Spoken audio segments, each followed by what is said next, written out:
నేను కృష్ణవేణిని బయటికి గంటేశాను. రైటా రాంగా?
వంశీ రేంజ్లో దడదడలాడిస్తున్నాడంటే కృష్ణవేణి నువ్వు అవుట్.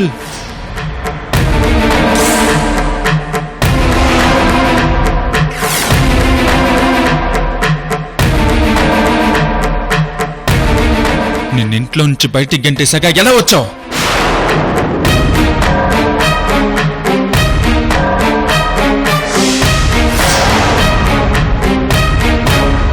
నేనే ఇంట్లోకి తీసుకొచ్చాను వంశీ.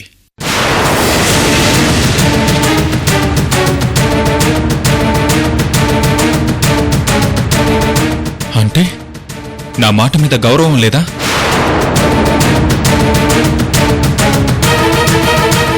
నీ మీద గౌరవం పోకూడదనే లోపలికి తీసుకొచ్చాను వంశీ. నేను మాట్లాడుతుంది కృష్ణవేణి గారితో. నేను మాట్లాడుతుంది కృష్ణవేణి గారి తరపున.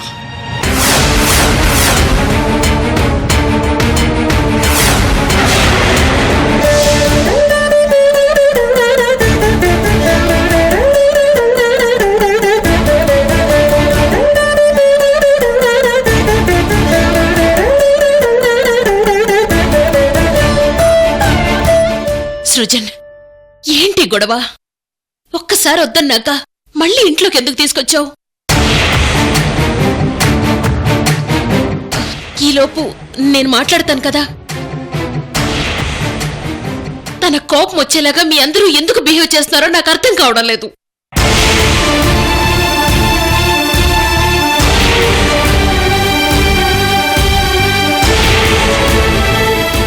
యార్లగడ్డ వంశం ఇంటి పెద్ద కోడలు ఇంటి బయట ఉండడం పరువు తక్కువ పని రత్న.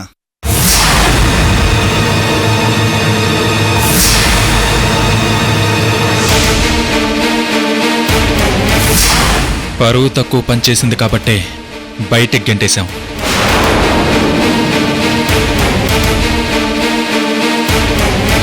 తను చేసింది తప్పని అమ్మ చెప్పింది. ఆ అమ్మతో పాటు నేను నమ్మాను. ఈ ఇంట్లో అందరూ అదే నమ్మారు. మీరొక్కరే తన వైపు సపోర్ట్ చేస్తున్నారు నాన్న. మెజారిటీ పీపుల్ కరెక్ట్ అని చెప్పినంత మాత్రాన అది కరెక్ట్ అని జడ్జిమెంట్ ఇవ్వడం మూర్ఖత్వం.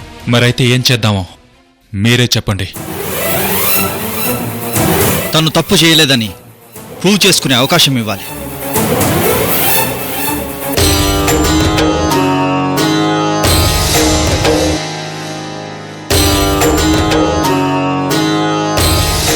అసలు ఆ గన్నేరు పప్పు తనకు తెలియకుండానే తన రూమ్లో ఎవరైనా పెట్టుండొచ్చు కదా.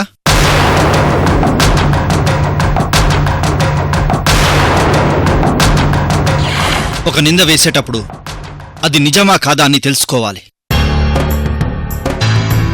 తప్పు చేసిన నిర్ణయానికి రాకముందే మనం సాక్ష్యాలు చూడాలి.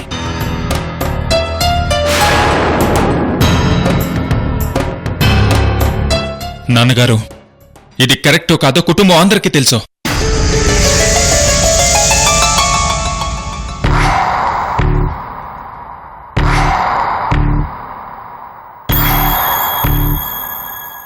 కుటుంబంలో సాక్ష్యాలుండవు. తప్పు చేశారా లేదా అనేదే చూస్తారు. లాయర్ని తెచ్చుకుని సాక్ష్యాలు పరిశీలించి తీర్పు చెప్పడానికి నేనేమి జడ్జిని కాను. ఈ ఇల్లు కోర్టు కాదు. ఆవిడ గారి తరపున వాదించడానికి మీరేం లాయరు కాదు.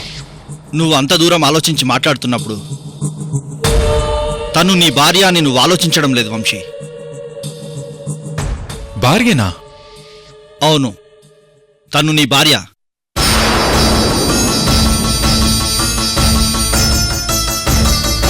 నువ్వు తాళి కట్టిన భార్య. సృజన్, అవన్నీ ఇప్పుడెందుకు? అమ్మా, నువ్వు ఆగు.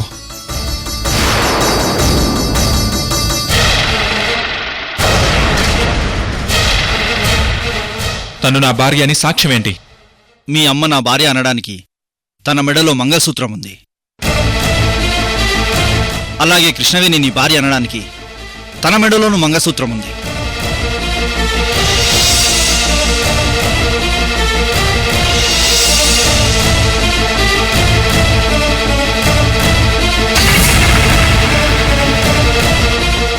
ఇంతకంటే సాక్ష్యం ఇంకేం కావాలి? తాళి కట్టిన భార్య మంచితనం ఏంటో, తన గొప్పతనం ఏంటో నీకు తెలియదు. అందుకే నీ భార్యను బయటికి గంటేశావు వంశీ.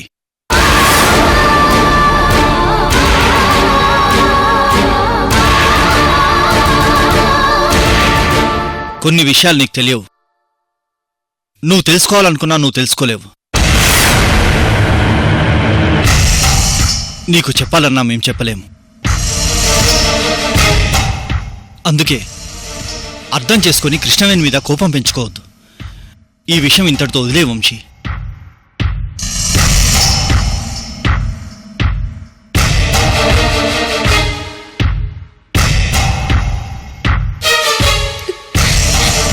మామయ్య గారు, గతం తాలూకా విషయాలన్నీ డిస్కస్ చేయొద్దని మనోజ్ గారు చెప్పారు కదా, ప్లీజ్ ఇక వదిలేయండి.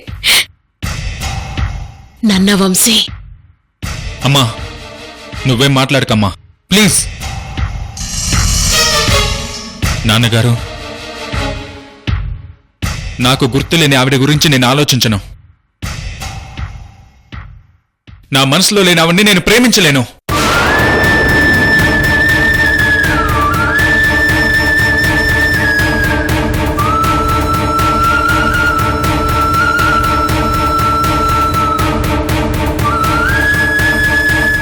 ఒక పుస్తకంలో చదివాను, జీవితంలో చాలామంది వస్తుంటారు, పోతుంటారు.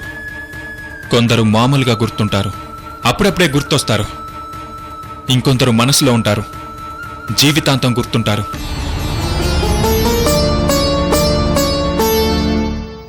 జీవితం రైలు ప్రయాణం లాంటిదని చిన్నప్పుడు మా స్కూల్లో మాస్టర్ చెప్పాడు.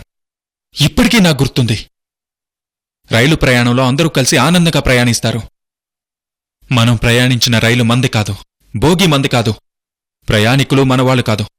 స్టేషన్ రాగానే ఎవరికి వాళ్ళు దిగిపోతారు. నాకు తెలిసి నా లైఫ్లో ఆవిడ కూడా అంతే.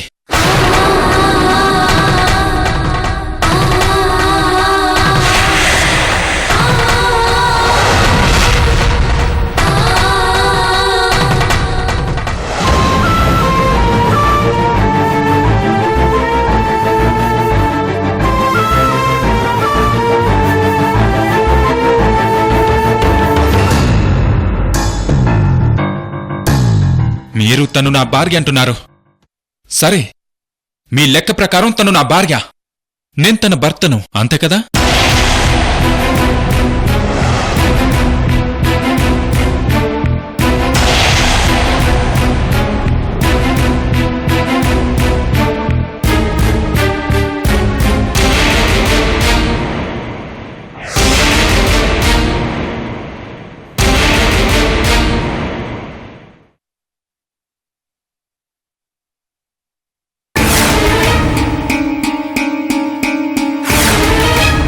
వంశీ, వంశీ, వంశీ, నాన్న వంశీ, వంశీ, వంశీ.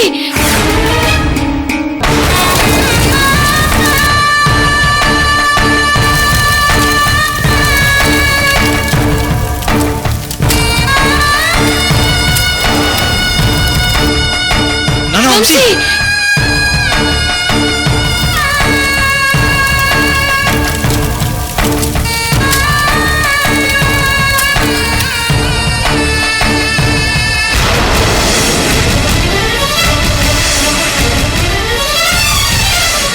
వంశీ,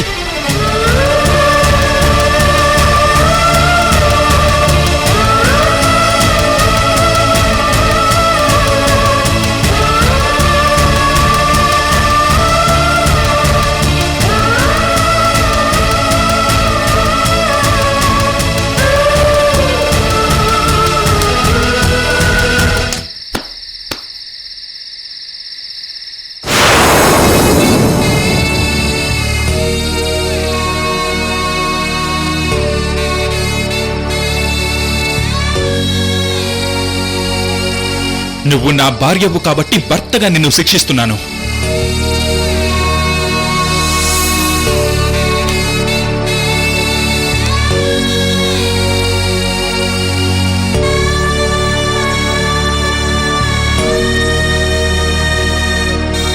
నా తమ్ముడి భార్య బిడ్డను నిర్దాక్షిణ్యంగా చంపి నువ్వు మహాపాపం చేశావు. ఆ పాపానికి శిక్షగా ఈ రోజు నుంచి నీకు ఈ ఇంట్లో స్థానం లేదు.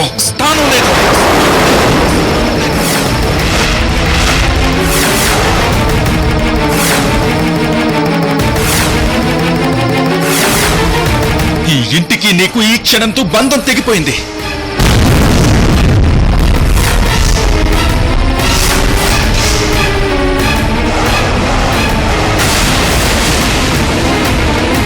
ఈ క్షణం నుంచి ఈ ఇంట్లో ఉన్న ఏ వ్యక్తితోనో నీకు బంధం బాధ్యతలేమీ లేవో. నిన్ను ఇంటి నుంచి వెలేస్తున్నాను.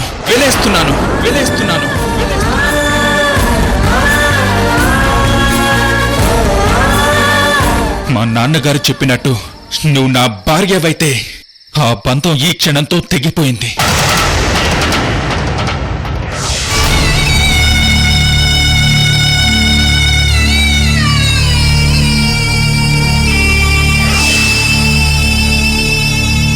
మా నాన్నగారు చెప్పినట్టు నువ్వు నా భార్యవైతే నా మనసులో భార్యగా నీకెలాంటి స్థానం లేదో.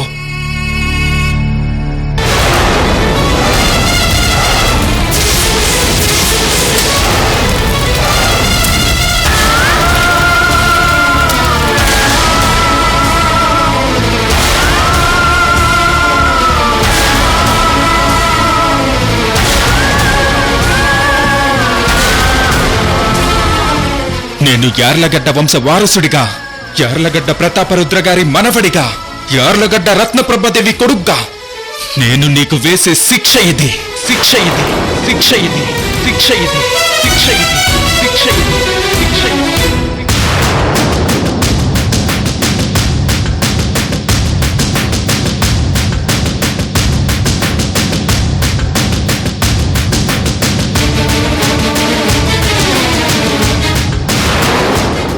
నేను ఒక్కసారి నిర్ణయం తీసుకుంటాను. అదే ఫిక్స్.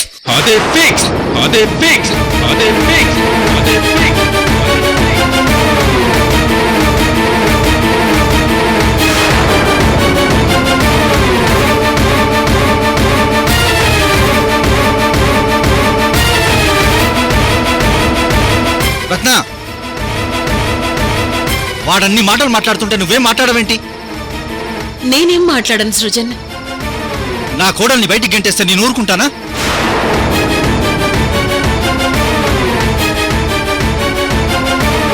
అవసరమైతే నా కోడలతో పాటు నేను బయటికి వెళ్ళిపోతాను.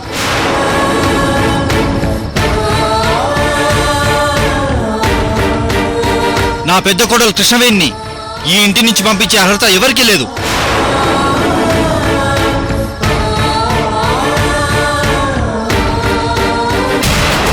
సృజన్, ఆగు సృజన్.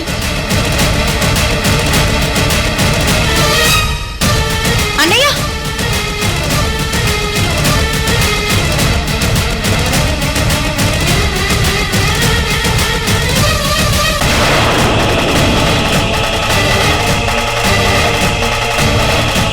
సృజన్,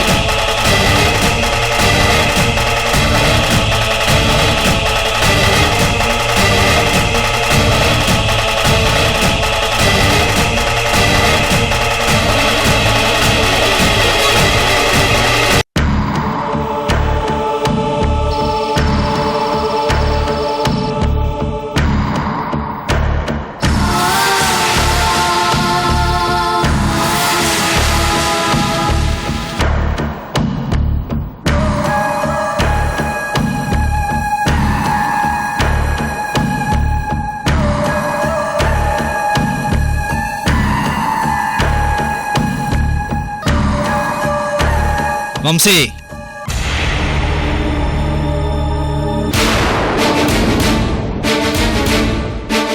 నువ్విలా కృష్ణవేణిని బయటికి గెంటేయడం నాకు నచ్చలేదు. నీ నిర్ణయాన్ని నేను ఒప్పుకోను. కృష్ణవేణి ఇంట్లోనే ఉంటుంది, ఎక్కడికి వెళ్ళదు.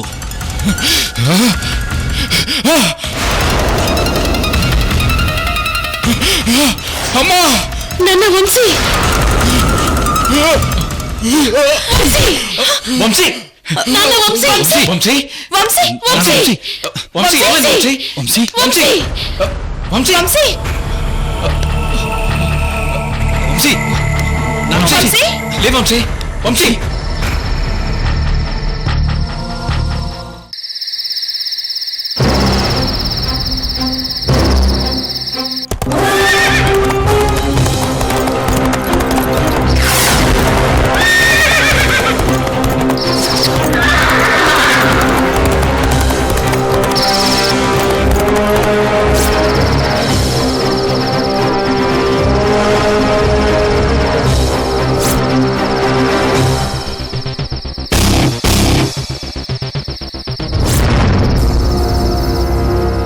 అక్కడ కృష్ణవేణిని దాని మొగుడు ఇంటి నుంచి బయటికి పంపిస్తున్నాడు.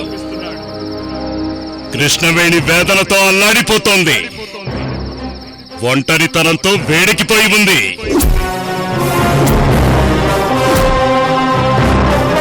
ఆ అవకాశాన్ని వినియోగించుకోలేని నా నిస్సహాయతను చూసి నా మీద నాకే జాలేస్తోంది గురుదేవా.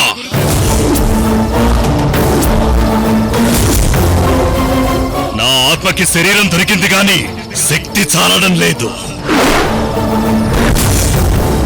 కృష్ణవేణి మీద పగ సాధించడానికి కావలసిన మంత్రశక్తి మేధస్సు నా దగ్గర లేదు.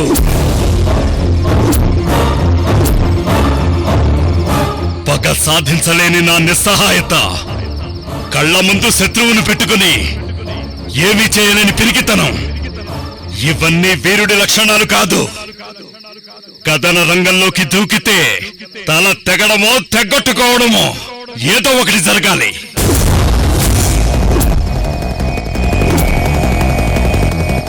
అంతేకాని ఇలా అటు ఇటు కాని పరిస్థితిని నేను తట్టుకోలేను గురుదేవా.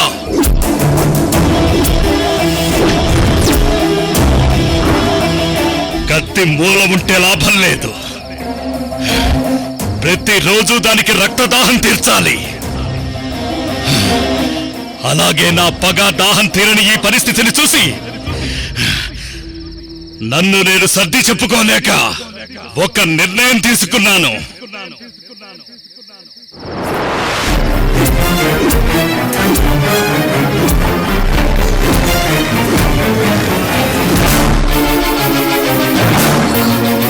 పగ సాధించలేకపోయాను, కాలం కరిగిపోతుంది.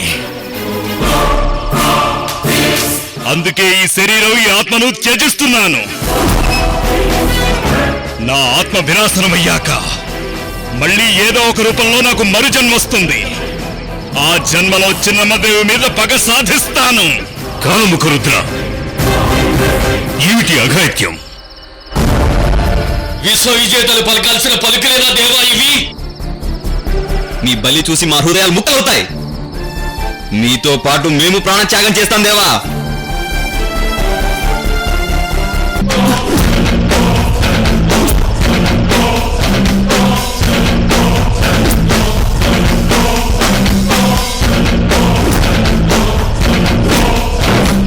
ఆగండి!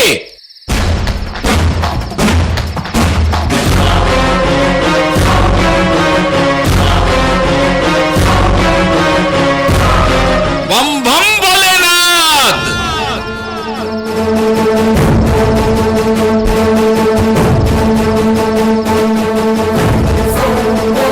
కాలముఖరుద్ర, నీ కరవాలాన్ని విసిరే. మీ ఆజ్ఞ గురుదేవా.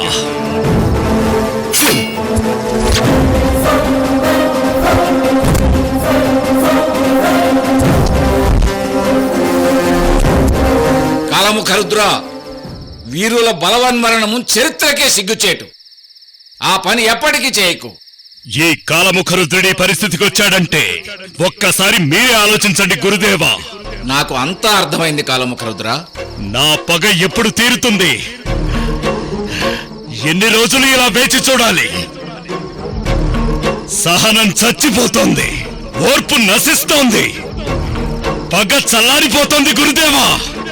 కాలముఖ రుద్ర, నీ మానసిక చంచలత్వాన్ని నేను అర్థం చేసుకోగలను.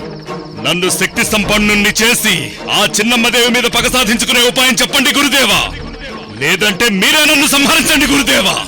కాలముఖ రుద్ర, నువ్వు శక్తి సంపన్నుడు కావాలంటే ఒక కఠోరమైన నిర్ణయం తీసుకోవాలి.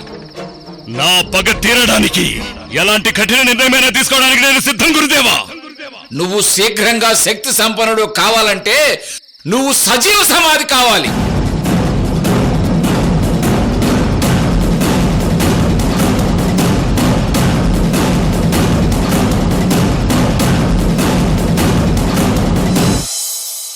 డాక్టర్, నా గతం ఏంటి?